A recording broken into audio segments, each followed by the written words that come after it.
In this episode, the good woodwork progress continues. I'm going to punch another 2 holes in as well. And another bulkhead is fitted. So I'm not long back from work yet again, and there's a few things that I thought I'd just explain before I get started back on the work again. There's a lot of noise going on over this way at the moment. This is going to be very, very noisy for some time with the filming. Apologies for that. The next thing is just to point out, so as you can see in the background here, I've got the framework there. My job today is to finish off the framing. And the other thing is these bulkheads that I painted before leaving, the top one there, I'll show you, but it's come up sort of not right, in a word. See how you can see all those little dimples? They're actually depressions, and it is all over that whole bulkhead. So in speaking with the people who supplied the coating for all of my timber, Boat Coat from Boatcraft, they got back in touch with me. I've sent them some pictures and fired off some questions about, what is this and why has it happened. They've replied, and it appears as though it could well be the sandpaper I'm using, which is interesting, but apparently the paper that I've been using, there's a chance that they used some form of wax in putting the paper together, and that wax is what's not allowing the epoxy to cure properly, contaminating the layer. So I need to resand all of that. That all needs to be sanded right back and redone. I think that's the only one. I've got another bulkhead underneath here, and then there's this one on top. This one is unaffected on top, thank goodness. That's the work I'll be doing for today.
So some explanation is required.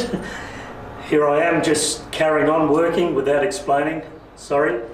Has been a bit of mucking around putting this together, more than I anticipated, surprise, surprise. This is going to be incredibly strong, my goodness. I can already feel it, it's not even finished. That is immovable. I reckon you could lift the boat up with that. As you've been able to see, I've been using the Fixtech 15, which I've mentioned many times, between the 2 surfaces. That provides bonding as well as sealing. Not that the wood at those faces needs sealing because it's protected by the epoxy paint, but that's not the main bonding medium that I'm using. I'm using these, I'll come up closer, using these galvanized bolt screws, screw bolts. They have a hex head. They are hot galv dipped, so they're done properly. They should not corrode, especially inside the boat. And then a galvanized washer below the heads so that I can keep the socket on them and they don't bury themselves into the timber. I've been bolting these together, bolting this framework together, and I'm now just about to do the very ends. Then I just need to pull these two together by the same bolts. And then I've got one more part of the puzzle, which are these little beams here, which actually go in between here. I'm going to get the camera up and show you more of that, because I want to point out just how strong this rosewood, and therefore the whole design of this V-berth, just how incredibly strong it is. This one piece takes my weight, possibly twice my weight. That one piece there, that's, I think from memory, that's 35 by 25 millimeters, something like that. So incredibly strong.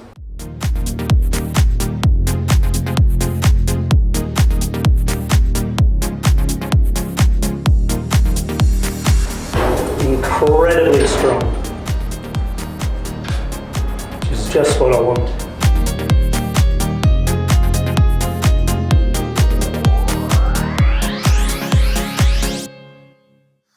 So what I'm going to do to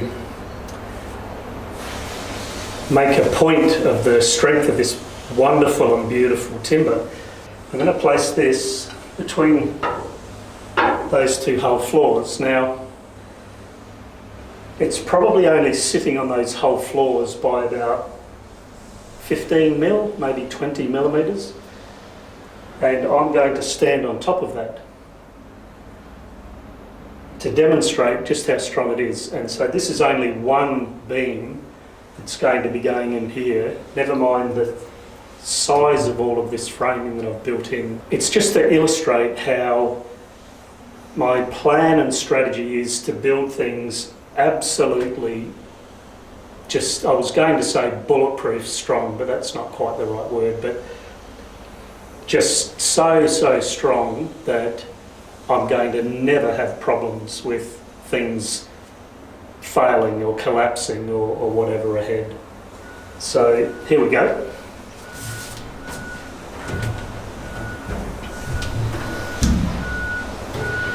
Yeah, that's about equal distance on each side.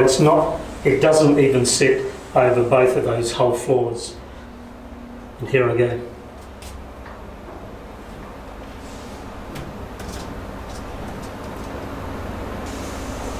There you go. Now I'll show you how it's sitting.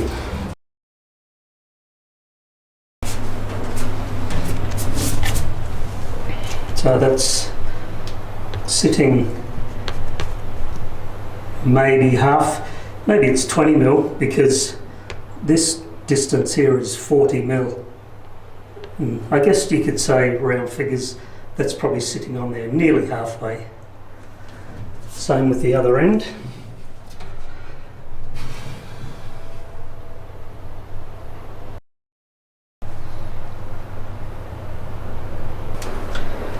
So that's what I stood on. Obviously much smaller gauge than the rest of the framing. But the reason I did that was because this space here that you can see in the camera now, I just felt that it was too big, too large not to have some proper beam stiffening through there for the marine ply. And so this is how they go. That notch is in there.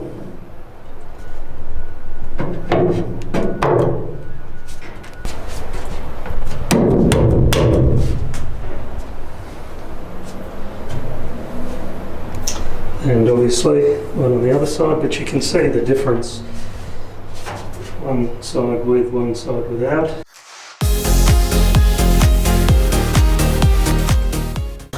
Okay, well that's the framework for the V-berth. I've got the main part of the bed base already cut up and chamfered, so that takes up probably 3/4 of the length. because of the width, the depth of the sheets. It doesn't go the whole way, so I need to cut off a small section of another sheet and make the foot part of that. But otherwise, that's the framing. As I say, I have it's actually just behind the camera, the bed base, 17mm bed base, and that needs painting, so I'll be doing that before it goes in, of course. Anyway, it's looking good. It's so strong. I'm very happy with it. And on to the next thing. That's that very forward bulkhead. Just to point out, I have this cut out here, here and here for kind of obvious reasons. That's where the framing is going through to support the bed base.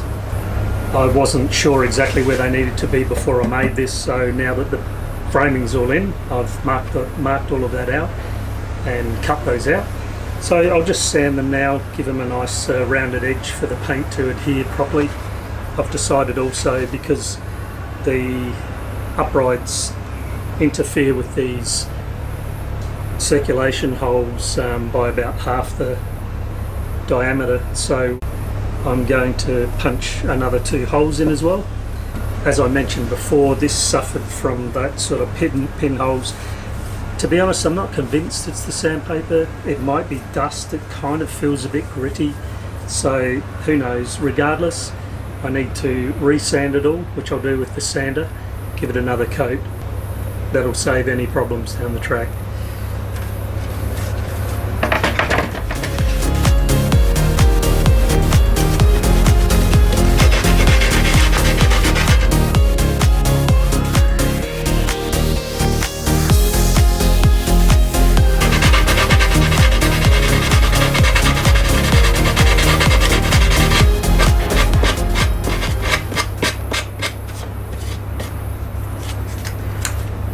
So I just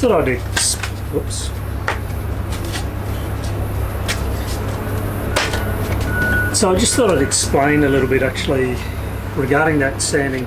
Just mindful of maybe somebody asking, well, why doesn't the paint stick unless you sand it?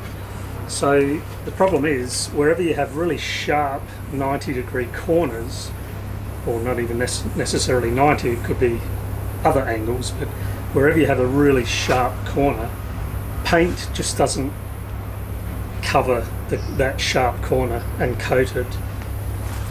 Paint needs to be on a rounded corner in order to layer over that. So I've cut these, causes a sharp edge, just with a sanding block, just rounding that edge. It's not that difficult, as you can see, and it's all of the corners wherever there's a really sharp corner. So there's another little technical tip.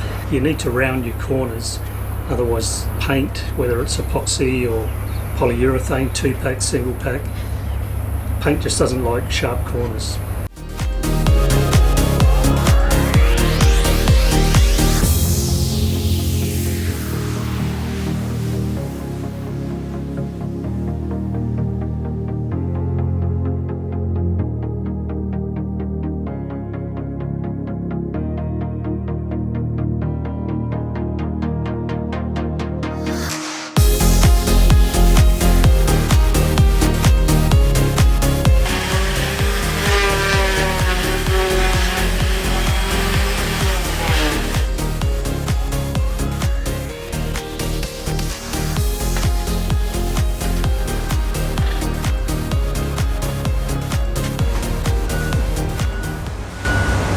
Just thought I'd mention.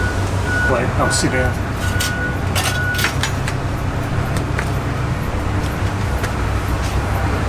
This is a bit of an example. When I'm working, I find that as soon as I start doing a job, my mind just goes into a bit of a free play in terms of the thoughts going through my mind. It's kind of unguarded. This has been a norm for me for as far as I can remember all my life. I think the mechanics of it is that once I'm doing a job, now I don't have to think about it. So my mind's free to think about other stuff.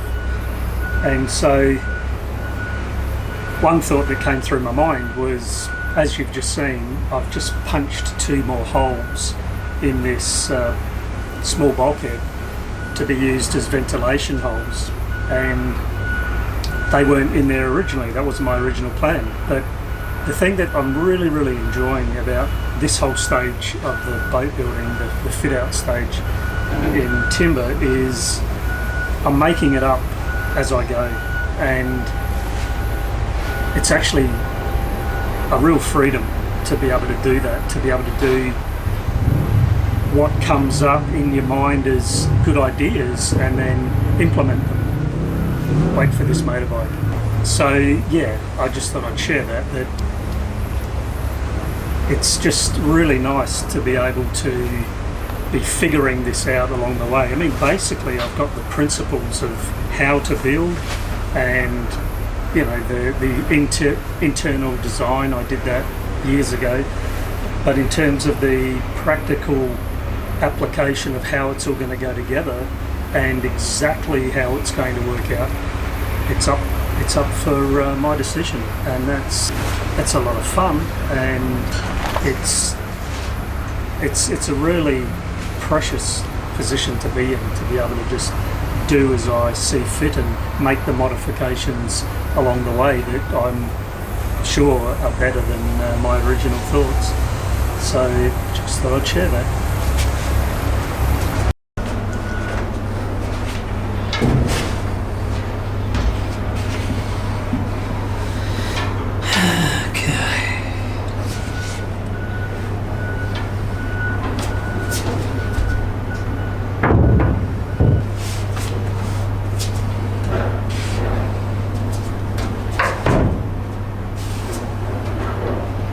So here's the aft bulkhead for the V-berth. I've sanded back, as was shown just earlier, sanded both bulkheads back to a nice flat finish, getting rid of all those thousands and thousands of little pinhead depressions. So now what I'm going to do with this, as you've seen in the forward bulkhead, I've got those ventilation holes to allow air to pass through, to stop things from getting damp and mouldy. So with the aft bulkhead here, my intention is to actually cut out 2 penetrations which will be door access. So there'll be 2 doors that will open like this. I'm going to mark the back, and I'm going to cut that out before I re-epoxy coat it all, so that I can actually coat where that's been cut out. It makes a lot more sense to do it now. So that's what I'm doing. I'll put this in place, and then from the inside I'll mark where those little post supports are, and that will give me 2 penetrations for 2 doors. And those doors will just have louvers on them, so they'll be permanently getting ventilation through the boat. That's what's going on now. Here we are on the other side. Actually, I just thought I'd point out, you can see this beam here that I showed before, and this one I've actually taken out. The reason being, the bulkhead that goes on the front of this beam here that I'm sitting on, I actually couldn't get it in without taking that beam out. So not a big deal, just meant that I had to take it out, and it was easy while it was still drying because it hadn't hardened. That was easy. But anyway, on to what we were talking about. So I have just marked out with pencil. Come close so you can see. So I think you can see those pencil lines there. I've made marks on both sides, top and bottom.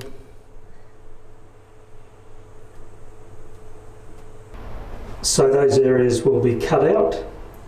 I'll take this bulkhead out now and cut those penetrations out. So join me next episode, folks, where I get those penetrations cut. Made a little bit of a mess with one of them. I just could not stop the sweat. And also get the ventilation worked out for the bed base.